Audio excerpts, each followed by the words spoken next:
Oke, sebelumnya izin saya memperkenalkan diri, nama saya Nesela Afenda Fibri Fatika. Oke, jadi hari ini aku mau mereview buku bagus nih. Bukunya adalah, penasaran ya?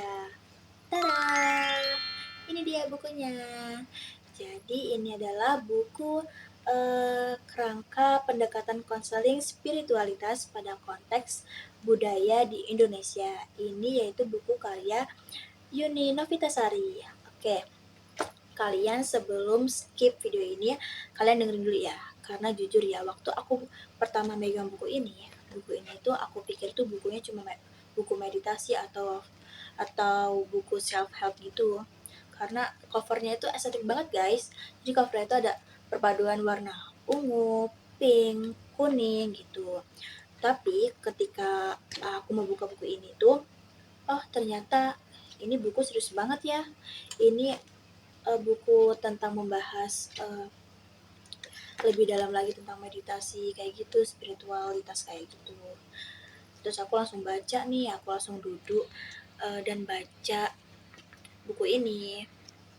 Oke, langsung saja kita kupas bareng-bareng ya. Jadi yang pertama di buku ini tuh ada struktur bukunya itu bukunya ini dibagi menjadi dua bagian, yaitu pertama kerangka konseptual sama panduan operasional. Nah, dan ini tuh buku yang aku suka banget nih. Kenapa sih? Karena banyak banget buku konseling yang bagus tapi tuh teorinya tuh zonk pas kita praktek. Nah, di buku ini itu nggak kayak gitu ya guys. Jadi di buku ini tuh kita dikasih teori-teorinya langsung dan secara langsung itu dikasih panduan praktisnya. Bahkan ada RPL-nya guys di sini. Ada rencana pelaksanaan layanan dan ada refleksinya juga. Jadi lengkap banget ya guys di buku ini. Oke, selanjutnya sekarang kita akan di sini ada konsep utamanya nih guys di buku ini. Namanya 3 dimensi spiritualitas. Yaitu ini adalah kunci buat kita ngerti keseluruhan di buku ini. Gitu. Yang pertama itu ada ritual. Apa sih itu ritual? Jadi ritual itu soal ibadah, praktek, keagamaan, sehari-hari kalian, terus sholat, doa, ke gereja, semua itu masuk ke dalam buku ini. Terus yang kedua itu ada teistik.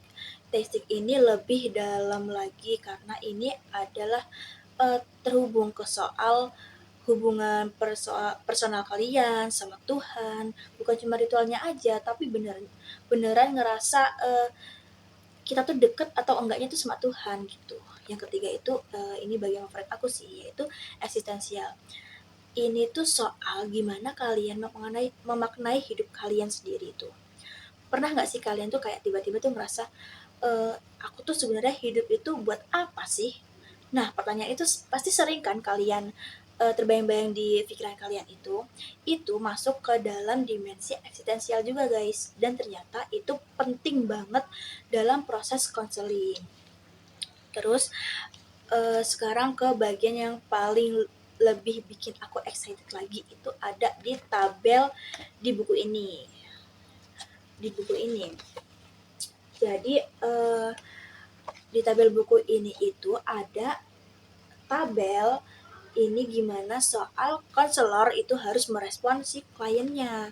Jadi guys, ternyata ada dua tipe orang waktu lagi menghadapi masalah guys. Yang pertama itu, aku sebut aja tipenya itu tipe nyerah. Kenapa sih tipe nyerah? Karena dia tuh ngerasa dirinya tuh kayak ngeluh terus nyalain orang, terus udah dia tuh langsung angkat tangan gitu. Jadi tuh kayak hopeless banget gitu ya. Terus yang kedua itu adalah tipe bangkit. Nah, tipe bangkit ini tipe yang ingin kita apa namanya kita pengen nih gitu kan. Tipe bangkit itu kayak dia tuh mau berusaha, terus dia tuh mau diskusi, terus aktif cari solusi, pengen berubah supaya dirinya itu menjadi lebih baik lagi gitu. Dan seorang konselor itu harus punya cara yang berbeda-beda buat dua tipe ini guys. Misalnya buat tipe nyerah itu yang dimensinya teistik dan lebih drop lagi gitu. Kayak konselor itu mengajarin buat ngingetin bahwa setiap masalah itu pasti ada jalan keluarnya, pasti ada solusinya, ada hikmahnya kayak gitu. Ada kebaikan yang tersembunyi di baliknya. Jadi bukan cuma ceramah doang gitu ya. tapi dengan teknik dan timing yang tepat, aku baca bagian buku ini itu sambil angguk-angguk sendiri gitu guys. Jadi kayak ini tuh ternyata oh relate banget ya sama kehidupan nyata kita gitu. Nah kalian pasti ngerasain hal yang sama kan? Nah terus ya guys, aku mau jujur banget nih guys, karena aku itu bukan tipe yang asal puji buku ya. Ada dua hal yang aku rasa bisa lebih baik lagi. Yang pertama, buku ini tuh padat banget guys. Jadi buku ini tuh cuma 51 halaman doang, tapi tuh kita membacanya tuh kayak serasa baca 200 halaman gitu. Jadi buku ini itu santai, tapi sambil kita kayak minum kopi, santai-santai, tapi tuh kayak tetap masih mau membaca buku ini gitu loh, fokus ke dalam buku ini gitu. Nah terus yang kedua itu contoh-contohnya itu masih dominan satu nuansa keagamaan. Padahal di Indonesia itu super beragam banget kan, eh, banyak. Nah terus apa namanya, berbagai tradisi kayak gitu aja sih ya. Oke, itu aja sih catatannya yang aku mau review dari buku ini.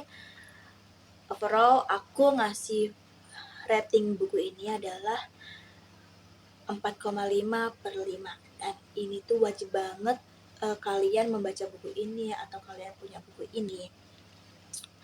Karena terutama buku ini itu buat kalian yang mau kuliah di bidang kayak BK, terus konseling, psikolog, kayak gitu. Karena siapapun yang pengen ngerti lebih dalam lagi soal spiritualitas dan makna hidup, kalian tuh worth it banget untuk baca buku ini. Karena pada akhirnya guys, kita sering banget ngurusin pikiran kita, ngurusin perasaan kita, tapi kita tuh kayak lupa ngurusin jiwa kita gitu. Dan buku ini itu ngingetin banget kita tentang itu. Jadi sekian review dari aku. Terima kasih sudah menonton, melihat, dan mendengarkan. Oke, em, kalian sudah kalau kalian sudah pernah membaca buku ini, boleh komen di bawah. Oke, terima kasih. Wassalamualaikum warahmatullahi wabarakatuh. Bye-bye.